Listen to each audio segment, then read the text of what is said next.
एक होटल के सभागार में आयोजित पत्रकार वार्ता में कांग्रेस पार्टी के प्रदेश प्रवक्ता गिरिराज किशोर हिंदवान ने प्रदेश सरकार पर आरोप लगाते हुए पंचायत चुनावों में मतदाता सूची के साथ ही 1 वर्ष बाद पंचायत चुनाव कराने को लेकर भी सरकार को कटघरे में खड़ा किया। इस दौरान शहर कांग्रेस अध्यक्ष अमित गुप्ता ने मसूरी पहुंचने पर प्रदेश प्रवक्ता का शॉल ओढ़ाकर स्वागत किया।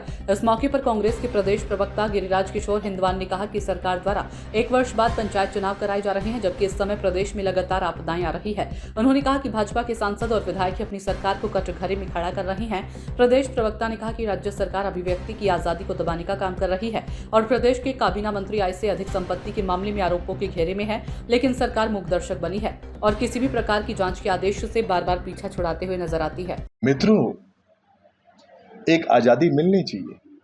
निश्चित रूप से अगर आजाद भारत में हम लोग वास कर रहे हैं, आज से पहले भी बहुत सारे गाने लोगों ने बनाए और गाए। कांग्रेस सरकार ने कभी भी,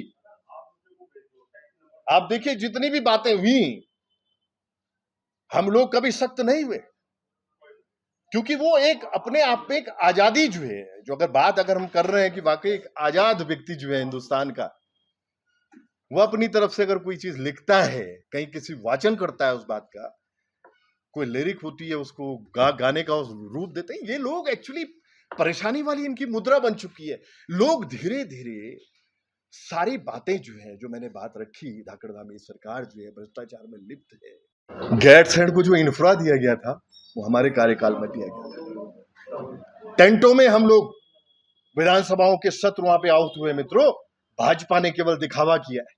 भाजपा 1 दिन 2 दिन और 3 दिन का सत्र, आप उस पहाड़ की पीड़ा को समझ लेंगे। डिबेट में पार्टिसिपेशन जो होता है वो कम से कम 15 दिन, 20 दिन, 1 महीने, 2 महीने। अगर ग्रीष्मकालीन वाकई अगर राजधानी अगर उसको बोला गया है तो दायित्व तो बनता है सरकार का ना। लेकिन ये लोग भागने वाले लोग हैं, ये एसी की राजनीति करने वाले लोग, देहरादून में अपने लिए संपत्ति जुटाने वाले लोग हैं। और निश्चित रूप से जनमानस जो पर्वतीय क्षेत्र, जिसकी बार बार मैं बात रख रहा हूं कि वाकई अवधारणा जो थी आखिरी पायदान के ग्रामीण की थी, उसकी सुध लेने की थी, जो निश्चित रूप से 2002 और 7 के बीच में हमने ली, और 2012 और 17 के बीच में पारंपरिक खेती से लेके विलेज टूरिज्म से लेके हमने दिया।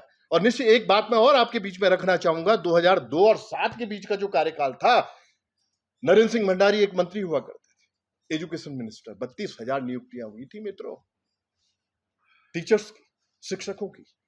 तो कोई सोच थी, कोई विजन, अगर विजनरी नेता मैं अपने पंडित नारायण दत्त तिवारी जी को कह रहा हूं, तो निश्चित रूप से वो रीढ़ थी।